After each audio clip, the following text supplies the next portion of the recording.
In this exercise, I'm going to show you how to take this collection of repeating objects and define it as a tile pattern. Now, as you may recall, even though it doesn't look like it, we have an area that repeats inside of a rectangle. So in other words, the top of this guy's head, for example, in the upper right-hand corner of the rectangle, will continue on into his body over here in the upper left-hand corner of the rectangle. And down here in the bottom right corner, this guy's face descends into the bottom of the rectangle and it reappears at the top of the rectangle along with his arm. So everything's going to repeat exactly right, knock on wood.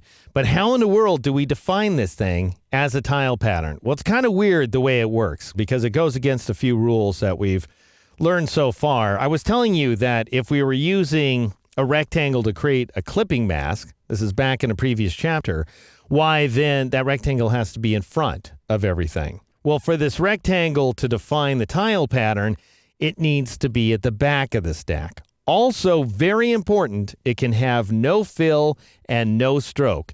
If any of those things are not true, if it's at the top of the stack or in the middle of the stack, or it has a stroke or it has a fill, that's going to ruin everything. And basically, Illustrator ignores the rectangle and just creates this big area of white around our pattern, and we don't get a seamless repeat. So here's what you do. Go ahead and grab that rectangle right there. Make sure both fill and stroke are set to none. So our fill is none, but our stroke is not. Click on the stroke icon up here in the control panel. Change it to none. Next, what you need to do is right-click anywhere inside the illustration window, choose Arrange, and then choose Send to Back. Or you can press Control-Shift left bracket, Command-Shift left bracket on the Mac, and now the rectangle's in back. All right, now we need to select the entire contents of this layer, and the easiest way to do that is to go over to the humanoid layer and click that little black wedge in the upper right-hand corner.